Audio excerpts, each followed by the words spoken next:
Bonjour à tous, on se retrouve pour la vidéo, le point sur les actions du milieu de semaine. Alors comme vous pouvez le voir sur les indices américains notamment, on a franchi des triangles à la hausse. On est dans la bonne direction, on est sur la bonne voie pour partir en direction des objectifs haussiers. Cependant, comme je le disais dans la vidéo de ce week-end, il faut qu'on attende des confirmations haussières qui pour le moment ne sont pas arrivées. Donc il va falloir patienter encore quelques jours à voir si on a bel et bien ces confirmations ou alors si on est dans une cassure un petit peu piégeuse, ce qu'on a l'habitude de voir sur les triangles. Donc on va voir ça ensemble dans cette vidéo. On commence avec Disney en hebdomadaire qui est potentiellement en train d'initier une figure de retournement. Alors on peut l'appeler potentiellement un triple bottom ou une épaule tête-épaule inversée. Cependant les épaules sont pas très équilibrées, donc je pense qu'il faut plutôt considérer cette figure comme un triple bottom. Ici, quand je passe en daily, on est sur des zones intéressantes. Alors on a fait quelque chose d'intéressant, on a franchi à la hausse ce canal descendant avec la zone de résistance ici, la zone de support ici. Les objectifs du franchissement de cette résistance sont les 100,80 $.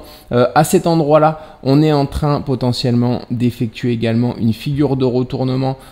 Pareil, ceux qui veulent appeler ça une future épaule, tête, épaule, avec une première épaule là, une deuxième, la tête et la seconde épaule potentiellement ici. Alors, elle n'est pas très équilibrée, je pense qu'il ne faut pas la considérer comme telle. Cependant, on est sorti de ce canal descendant et là, on est susceptible de corriger légèrement pour aller chercher une zone intéressante, cette zone ici. Des 89 $.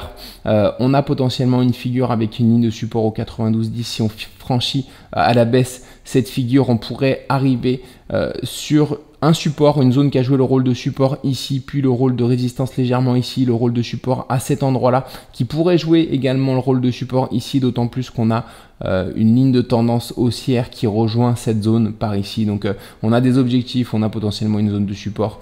On pourrait voir arriver un rebond à cet endroit-là sur Walt Disney. À voir, c'est pas une opportunité non plus incroyable. Il y a des opportunités en ce moment qui sont beaucoup plus haussières que Walt Disney. Mais en revanche, comme on l'a vu en hebdomadaire, si jamais on effectue bel et bien ce retournement haussier, on pourrait rejoindre des niveaux bien supérieurs. Dans un premier temps, rejoindre du moins les 123,70 $, mais ensuite rejoindre des niveaux supérieurs sur Walt Disney. On va voir si on effectue bel et bien un retournement ou alors si on s'effondre de nouveau à la baisse pour aller chercher des niveaux encore inférieurs sur Walt Disney. C'est cette zone qui va être importante d'après moi si on corrige.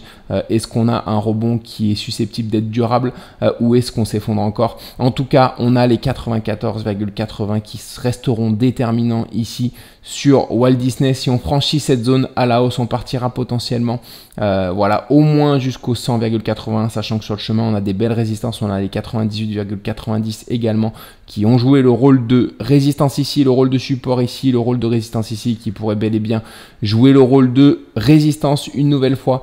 Donc à voir sur Disney. J'en parle ici parce que potentiellement, on arrive sur un point qui peut être intéressant et on est dans des zones qui sont intéressantes, notamment depuis qu'on a franchi ce canal descendant à la hausse qui nous donne des objectifs légèrement haussiers sur Walt Disney. On va suivre ça en tout cas ces prochains jours sur cette action.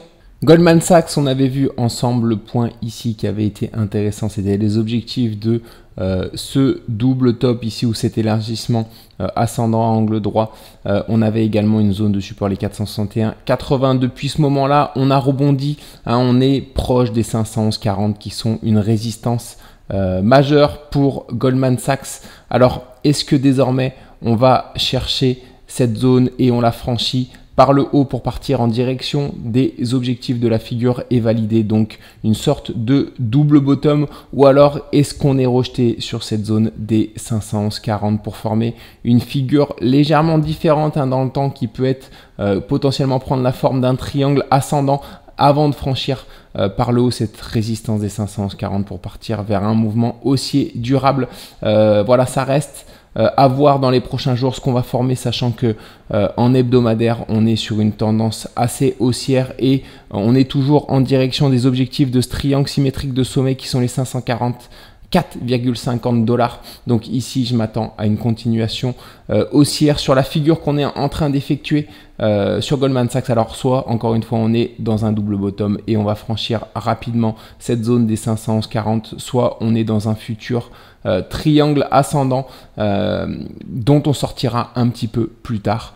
Parce que les sorties des triangles ascendants se font souvent, je crois, aux 2/3 de la figure de l'apex. L'apex, c'est la convergence de la zone de résistance et du support. Donc pour le moment, on en est encore loin. Donc si jamais on est dans un triangle ascendant, ça pourrait prendre encore un petit peu de temps avant de sortir de cette figure. Donc on suivra ça en tout cas ensemble, voir si on sort rapidement, si on franchit rapidement les 511,40 pour partir en direction des 544,50 qui sont les objectifs de la figure hebdomadaire, ou alors si on continue à effectuer des oscillations au sein de ce range.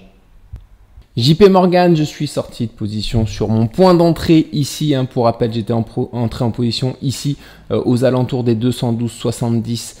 Tout simplement parce qu'on avait une petite figure en 1 heure ici qui nous ramenait sur cette zone. On avait également les 208,45 qui était une zone qui potentiellement pouvait jouer le rôle de support. On avait également un gap ici à combler, ce qui a été le cas. Alors dans un premier temps, on avait fortement rebondi sur la zone avant de s'effondrer complètement après une annonce du PDG de JP Morgan. Depuis, on avait fait un léger rebond sous forme de dérive latérale haussière qui est pas très rassurante. C'est pour ça que j'ai décidé de sortir sur mon point d'entrée ici, parce que on est toujours au sein de ce canal avec la zone de résistance à cet endroit-là et la zone de support ici. Mais ce qu'on est en train de former ici nous laisse envisager potentiellement une continuation haussière pour sortir à la baisse de ce canal. On aura potentiellement une zone d'objectif aux alentours de cette zone-là à voir au moment où on cassera ce canal à la baisse, si bien sûr on le casse un jour à la baisse. Mais en tout cas, c'est ce qu'il faut privilégier ici au vu du mouvement latéral qu'on est en train d'effectuer sur JP Morgan. Meta, on a validé du coup la cassure haussière qu'on a effectuée la semaine passée. Donc ici, je m'attends à revenir dans cette zone-là, à voir de quelle manière on revient ici pour combler dans un premier temps le gap et revenir sur les 542,60 qui sont l'ancienne résistance et qui pourraient jouer le rôle de support. Encore une fois, à voir si on forme quelque chose d'intéressant ici pour entrer en position en vue d'aller atteindre les objectifs des 642,50 $, parce que c'est l'objectif désormais qu'il faut privilégier, c'est la direction qu'il faut privilégier sur Meta depuis qu'on a confirmé cette cassure haussière. Donc à voir encore une fois ici si on effectue quelque chose d'intéressant, parce que en hebdomadaire il faut quand même rester méfiant, comme je le disais la dernière fois.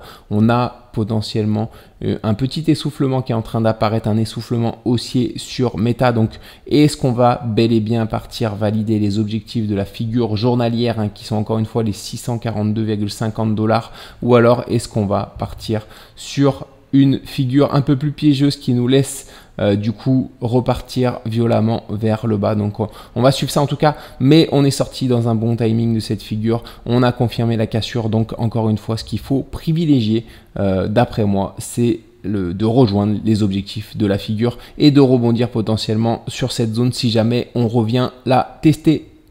Uber, on a confirmé la cassure des deux figures qu'on a ici. On avait un canal descendant avec une zone de résistance ici et une zone de support ici. Les objectifs de ce canal descendant sont les 87,15 $. Donc on a franchi ce canal descendant violemment à la hausse ici, puis on a confirmé ici et également hier encore une fois la hausse.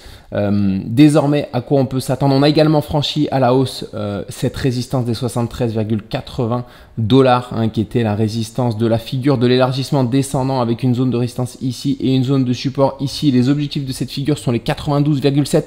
Alors dans le cadre de cette figure ici, on a confirmé la cassure encore une fois des 73,80. Dans le cadre de ces figures, on a très peu de throwback pour repartir vers les objectifs. On a moins d'une chance sur 3 d'effectuer un throwback, donc on a de bonnes chances de partir directement vers les objectifs si on est bel et bien dans cette figure. Cependant, quelle figure privilégier? Est-ce qu'on est dans cet élargissement descendant à angle droit, ou est-ce qu'on est seulement dans ce canal descendant avec la zone de résistance encore une fois ici et la zone de support ici, dont les objectifs sont les 87,15? Alors j'ai pas de statistiques précises pour le pourcentage de throwback sur les canaux descendants, mais il y en a assez souvent.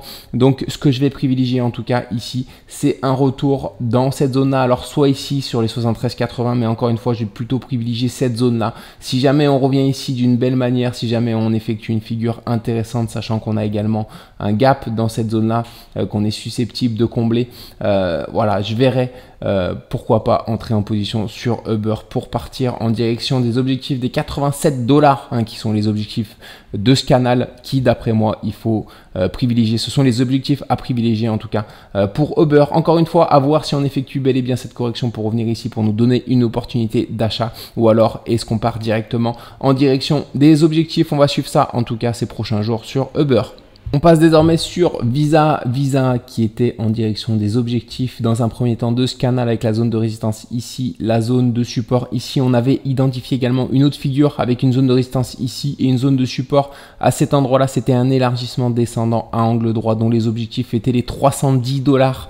Alors ici, comme on peut le voir, on est allé atteindre les objectifs du canal descendant qui étaient donc les objectifs à privilégier. Je m'attendais à voir se conformer ici si on formait quelque chose d'intéressant en vue d'un rebond pour aller chercher les 310 $ dans le cadre de cette figure, de cet élargissement descendant à angle droit. Cependant, il faut, comme je l'ai dit précédemment sur Uber, il y a très peu de throwback sur ce genre de figure, sur les élargissements descendants à angle droit. Donc c'est pas ce qu'il faut privilégier ici. Comme on voit, hein, on avait ici une ancienne zone de résistance, puis un gap qu'on avait comblé à l'espagnolette, hein, pour rappel, qui pouvait également jouer le rôle de support. On l'a transpercé violemment à la baisse et désormais on est en direction de niveaux bien plus bas. Alors ici j'ai rapidement du coup identifié une zone potentielle de support avec un gap qui est susceptible d'être comblé, plus les objectifs de cette figure ici d'une sorte d'élargissement ascendant. Cependant on peut très bien revenir chercher beaucoup plus bas ici pour former un futur double bottom de continuation ou un double top de retournement baissier. Ce sera à voir dans cette zone là, mais ici on est potentiellement sur une zone de rebond ici. Donc pour le moment j'ai pas de zone claire, hein, de rebond sur Visa. Donc il y a des opportunités en ce moment qui sont légèrement plus intéressantes, mais du coup depuis qu'on a atteint les objectifs de ce canal descendant et que désormais on a corrigé violemment, on va laisser le temps à Visa de former potentiellement quelque chose d'autre pour y voir un petit peu plus clair sur cette action. On passe sur les indices désormais et le Nasdaq. Alors comme je le disais en préambule, on n'a toujours pas confirmé la cassure haussière sur le Nasdaq. Je m'attends à une clôture au-dessus de ce niveau-là, des 485,6 sur le QQQ qui est l'ETF du Nasdaq, pour pouvoir bel et bien valider cette figure, ce triangle symétrique de sommet, hein. Les triangles qui sont toujours des figures un petit peu piégeuses, c'est pour ça qu'il faut s'en méfier, parce qu'on a souvent, on voit souvent des fausses cassures et on rentre souvent dans d'autres configurations, dans d'autres figures, hein. Quand on voit un triangle se former, parfois il s'imbrique dans d'autres figures un petit peu plus grandes. Donc à voir si on est bel et bien dans ce triangle symétrique de sommet pour aller atteindre les 582,80, ou alors si on est dans autre chose, parce que potentiellement ici, comme je disais la dernière fois, on est susceptible d'être sur un double top qui nous ramène dans cette zone là. Donc à voir si on confirme bel et bien la cassure sur le Nasdaq pour aller rejoindre du coup dans un premier temps ce gap, aller combler ce gap, hein. C'est à ce moment là que j'attendrai potentiellement une petite correction avant d'aller rejoindre, mais encore une fois, si on confirme cette cassure haussière, il faudra avoir en ligne de mire du coup les 582,80 sur le Nasdaq, parce que ce seront les objectifs à privilégier. Une fois cette cassure confirmée, on aura une direction franche et on y verra plus clair sur le Nasdaq, car pour le moment, tant qu'on n'a pas confirmé cette cassure, on est toujours sur le coup d'une correction un petit peu plus profonde et on est sous le coup de partir dans la formation d'une autre figure que ce triangle symétrique de sommet. Même constat sur le SPY, l'ETF de l'SP500. Pour le moment, on n'a pas confirmer cette cassure haussière, donc on est toujours dans l'attente d'avoir cette confirmation en vue de partir rejoindre les objectifs des 618,40 sur le SPY. Tant qu'on n'a pas cette confirmation, on est sous le coup d'un retour ou d'une correction un petit peu plus profonde. Par contre, une fois qu'on aura cette confirmation, on pourra potentiellement revenir faire un throwback et s'appuyer sur cette zone, sur cette ancienne résistance pour partir en direction des objectifs, ou alors si on a la confirmation, on peut directement également partir en direction des objectifs, sachant que on a, je crois, 6 chances sur 10 d'effectuer un throwback. Donc c'est pour ça que à ce moment-là, quand on aura la confirmation, on aura en tout cas potentiellement une petite correction pour s'appuyer sur cette ancienne résistance et repartir enfin vers le haut sur le SP500. Mais pareil que le Nasdaq, on attend cette semaine, cette fin de semaine ou la semaine prochaine, une confirmation de la cassure des 564,20 qui nous, du coup, conforterait dans ce scénario haussier en vue d'aller atteindre des objectifs bien plus haussiers. En tout cas, les objectifs de cette figure, ce triangle ascendant sur le SP500. L'argent silver qui a quant à lui validé sa cassure haussière hier sur la séance du mardi 24 septembre. Alors à quoi s'attendre désormais sur l'argent silver? On a des objectifs bien précis qui sont les 36,76 qui sont les objectifs de cet élargissement descendant avec la zone de résistance à cet endroit-là et la zone de support ici. Ces objectifs sont atteints d'après moi 81% du temps, il me semble. Cependant, en chemin, on a d'autres objectifs, les 34 $ qui sont l'objectif hebdomadaire de l'épaule tête-épaule inversée. Donc on est susceptible d'avoir une correction d'ores et déjà à cet endroit-là. Cependant, ce qu'il faut savoir ici, c'est que on a plus d'une chance sur deux de venir effectuer un throwback avant de repartir en direction des objectifs sur cette figure. Donc ici, je vais être attentif à ce qui va se passer au retour sur l'ancienne résistance. On a également les 30,16 $ qui ont joué le rôle de support ici, le rôle de résistance à cet endroit-là, le rôle de support ici, le rôle de résistance à cet endroit-là, le rôle de support ici qui pourrait jouer de nouveau le rôle de support ici. Donc vraiment, je vais être attentif à ce qui se passe dans cette zone-là parce qu'on aura de bonnes chances de rebondir ici pour repartir sur des niveaux supérieurs. En tout cas, si on effectue bel et bien cette correction. Mais d'après moi, c'est ce qu'il faut corriger, c'est ce qu'il faut privilégier en tout cas, cette correction et l'atteinte ensuite des objectifs des 36,76 $ ou du moins des 34 $ qu'on devrait d'après moi atteindre sans mal ces prochains jours, ces prochaines semaines sur l'argent. En tout cas, c'est la zone à privilégier d'après moi. On passe sur les actions françaises, on commence avec Air Liquide. Air Liquide qui ce mardi a effectué une belle cassure haussière comme vous pouvez le voir ici avec un gap de rupture haussier. Alors à quoi s'attendre sur Air Liquide? Potentiellement on est parti en direction des objectifs des 183,10 €. Cependant ici j'attends une confirmation, pareil que pour les indices américains, une confirmation de hausse, en tout cas une clôture au-dessus des 173,80 ici en vue de repartir vers le haut ou en vue d'effectuer un throwback pour ensuite aller chercher les objectifs.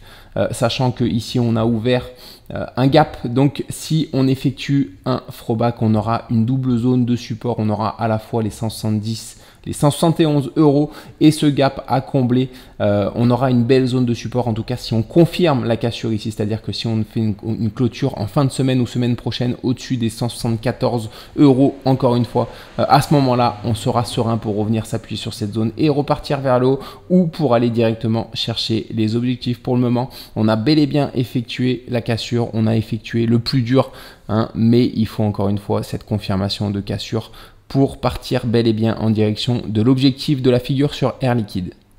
Airbus, est-ce qu'on va bel et bien rechercher cette zone d'achat ici ou est-ce qu'on repart directement vers le haut? Ça reste à voir sur Airbus potentiellement. Ici, on est en train de former une épaule, tête, épaule, à voir si on franchit les 136,50 par le haut pour repartir sur un mouvement haussier et valider une sorte de triple bottom de retournement haussier. En tout cas, c'est les 142,70 qui vont faire foi à partir du moment où on va franchir à la hausse cette zone. On partira sur un mouvement haussier sur Airbus. En attendant, on est toujours dans cette consolidation latérale qui nous laisse privilégier une cassure baissière des 128,20 pour aller rejoindre notre zone des 113,50 ici. Encore une fois, on aura une très belle zone d'achat sur Airbus. À voir si on va bel et bien la chercher ou si on repart tout de suite sur un mouvement haussier sur cette action. Danone, on est toujours en direction des objectifs de ce triangle symétrique de sommet avec la zone de résistance ici, la zone de support ici. On a d'ores et déjà atteint les objectifs d'un double bottom qui se trouvait à cet endroit-là. Les objectifs étaient autour des 65 €. Depuis, on corrige. Est-ce qu'on va aller chercher ces objectifs ici qui sont les objectifs secondaires de cette grande configuration, sachant que ce triangle symétrique de sommet, on est sorti assez précocement de cette figure. Donc, à voir ici. Qu'est-ce qu'on effectue? Est-ce qu'on part directement en direction des objectifs haussiers ou est-ce qu'on corrige pour revenir sur une zone de support intéressante sur laquelle on pourrait envisager un achat sur Danone, sachant que en hebdomadaire, Danone est sorti d'une configuration baissière, en tout cas a effectué un retournement de marché, un retournement haussier depuis qu'on a franchi les 57,94 € par le haut. On a des objectifs aux 73,90 qui sont atteints 68% du temps, donc ça reste un objectif à effectuer et il faut privilégier une hausse pour atteindre ces objectifs à moyen terme, en tout cas en hebdomadaire sur Danone. Donc à voir ici, est-ce qu'on repart directement sur un mouvement haussier ou est-ce qu'on effectue bel et bien cette correction pour atteindre notre zone d'achat avant de repartir sur un mouvement haussier. On va suivre ça en tout cas dans les prochains jours sur Danone. Schneider Electric, on est parti en direction des 277,70 € qui sont les objectifs de cet élargissement descendant avec la zone de résistance ici, la zone de support ici. Est-ce qu'on part directement vers les objectifs ou est-ce qu'on fait un throwback pour revenir dans cette zone là et voir ce qu'on effectue ici, si on effectue potentiellement une figure de retournement pour repartir vers le haut, atteindre ses objectifs, ça reste à voir. On a plus d'une chance sur deux encore une fois de revenir tester cette zone là, sachant que il y a ici un gap qu'on est susceptible de venir de combler du coup, donc à voir ici encore une fois si on effectue bel et bien, si on revient tester bel et bien cette zone ou alors si on part directement en direction des objectifs sur Schneider Electric. On finit avec le CAC 40, on est tout proche de notre zone ici, hein. Si je déplace légèrement ma résistance et que je triche un petit peu, on l'a même atteinte, mais on va attendre de voir bel et bien les confirmations, on va attendre de voir si on atteint bel et bien notre zone ici pour s'assurer en tout cas d'être bel et bien sur un retournement. Encore une fois, si on atteint cette zone-là, on a de fortes chances de repartir sur un mouvement haussier, de valider une figure de retournement sur le CAC 40. Tant qu'on ne l'a pas atteint, on est toujours sur le coup de revenir soit chercher ce support, soit d'aller chercher un petit peu plus bas. Ici, on aura également une très belle zone d'investissement sur les actions françaises. Cependant, si je passe en hebdomadaire, c'est une zone ici de support qu'il ne faudra pas perdre parce que si on commence à la franchir par le bas, on partira sur une correction de plus grande ampleur sur les actions françaises. En tout cas, c'est le scénario qu'il faudra privilégier si on perd cette zone-là. On n'en est pas là pour le moment. On est tout proche d'un retournement haussier, à voir si en fin de semaine, on atteint bel et bien cette zone sur le PX1GR, la zone autour des 24 000 du coup, ou alors est-ce qu'on est repoussé ici. On va suivre ça en tout cas attentivement ensemble sur le CAC 40.